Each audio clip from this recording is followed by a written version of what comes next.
நாடார் சமுதாயத்தை பற்றியும் நாடார் சமுதாயத்தில் உள்ள மக்களை பற்றியும் நாடார்களுடைய வாழ்க்கை முறைகளை பற்றியும் தவறான கருத்துக்களை, தவறான செய்திகளை 100 ஆண்டுகளுக்கு முன்பே இது போன்ற வேலைகளை எல்லாம் பல பேர் செய்ய தொடங்கி இருக்கிறார்கள். நாடார் சமுதாயத்தை பற்றி இழிவாக பேசி தவறான கருத்துக்களை பதிவு செய்து அதை புத்தகங்களாக கூட ஒரு காலகட்டத்தில் எழுதியிருக்கிறார்கள். நம்முடைய நாடார்கள் இன்றைக்கு நாடு முழுவதும் பறந்து விரிந்து இருக்கிறோம் என்று சொன்னால் இது இன்றைக்கு பறந்து விரிந்து நாம் வாழவில்லை. 100 ஆண்டுகளுக்கு முன்பே நாடார்கள் எல்லா மாவட்டங்களிலும் தமிழகம் முழுவதும் பெரும்பான்மையோடு வாழ்ந்திருக்கிறார்கள். இன்றளவும் வாழ்ந்து கொண்டிருக்கின்றார்கள். இன்றைக்கு சென்னையிலே தொடங்கி குமரி வரையிலும் தமிழகம் முழுவதும் நாம் எல்லா மாவட்டத்தையும் எடுத்துக்கொண்டால் ஒவ்வொரு மாவட்டத்திலும் நாடார்கள் ஒரு தனி சிறப்பு பெற்றவர்களாக வாழ்ந்து இருக்கிறார்கள். ஆனால் இந்த நாடார்களுடைய வரலாறுகள், இந்த நாடார் சமுதாய மக்கள் செய்த அரிய பெரிய சாதனைகள் இதையெல்லாம் யாரும் வெளியில் சொல்லவில்லை. நம்முடைய வரலாறுகளை நாம் வெளியில் பரப்பவில்லை. அன்றைக்கு வரலாற்று சாதனை படைத்த மனிதர்களை கூட அவருடைய சாதனைகளை எல்லாம் வெளியில் சொல்ல முடியாத அளவிற்கு அவர்களுக்குள்ளேயே மனதிற்குள்ளே வைத்து புதைத்து கொண்ட காலங்களும் உண்டு. ஆங்கிலேயருடைய ஆட்சி காலத்தில் ஆங்கிலேயர்கள் பள்ளிக்கூடங்களை தொடங்கிய காலத்தில் கூட 80% அந்த பள்ளியில் ஆசிரியர் பணியை வேலை செய்தவர்கள் நாடார்களாகத்தான் இருந்திருக்கிறார்கள். ஆங்கிலேயர்கள் கல்வி கொண்டு வந்தார்கள், ஆங்கிலேயர்கள் பள்ளிக்கூடங்களை திறந்தார்கள் என்று நாம் சொல்லிக் கொண்டு இருக்கிறோம். ஆங்கிலேயர்கள் தொடங்கிய பள்ளிகளில் 80% மேலானோர் நாடார்கள் தான் அன்றைக்கு ஆசிரியர்களாக, பேராசிரியர்களாக அன்றைக்கு இருந்திருக்கிறார்கள். இப்படிப்பட்ட வரலாறுகளை எல்லாம் நாம் யாரிடத்திலும் நாம் சொல்வதில்லை. கிராமங்களில் என்ன நினைக்கின்றார்கள்? பனை ஏறினால்தான் அவன் நாடார், பனை ஏறவில்லை என்றால் அவன் வேற யாரோ ஒரு சமுதாயத்தை சேர்ந்தவனாக இருப்பானோ அப்படின்ற சிந்தனை கிராமங்களில் வாழ்ந்து கொண்டிருக்கின்ற நாடார்களிடத்திலே அன்றைக்கு இருந்தது.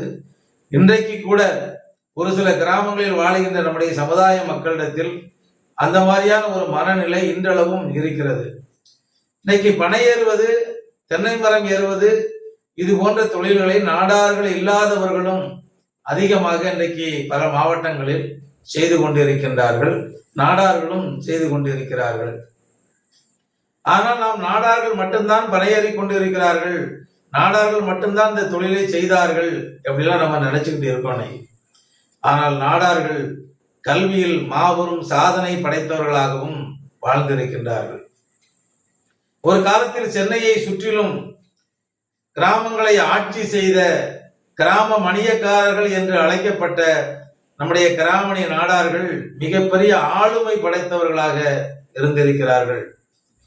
அந்த காலத்தில் நாடார்களை பற்றி இழிவாக பேசி ஒருவன் புத்தகமாக வெளியிட்ட காலத்திலும் கூட கிராமணி நாடார் சமுதாயத்தை சேர்ந்த விஜயதுரைசாமி நாடார் அவர்கள்தான் அன்றைக்கு அவர்களுக்கு எதிராக பல்வேறு புத்தகங்களை நாடார்கள் யார் என்பதை நிரூபித்து காட்டியிருக்கிறார்கள்.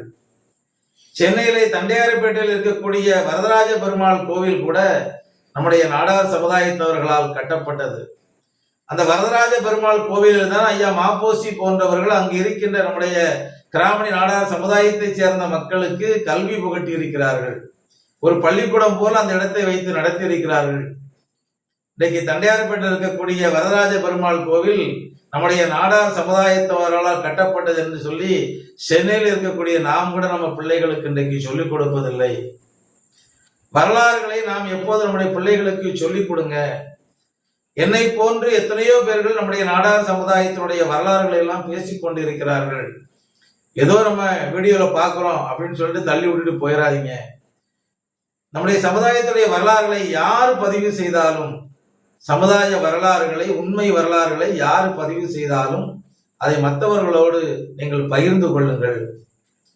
சென்னையிலே ஒரு காலகட்டத்தில் திருவொற்றியூர் ஊராட்சி மன்ற தலைவராக சண்முகம் பிள்ளை என்பவர் இருந்திருக்கார். இவர் கிராமணி சமுதாயத்தை சேர்ந்த நாடார், நம்முடைய நாடார் சமுதாயத்தை சேர்ந்தவர்.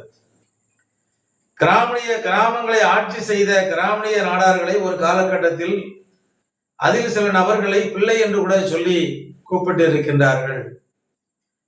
ஐயா மாப்போசி அவருடைய தாய் மாமாவே பிள்ளை என்று தான் அழைத்திருக்கின்றார்கள். மாப்போசியுடைய மனைவியுடைய அப்பா அவங்கள கூட அன்றைக்கு என்ன செஞ்சிருக்காங்க, பிள்ளை என்று தான் அழைத்திருக்கின்றார்கள்.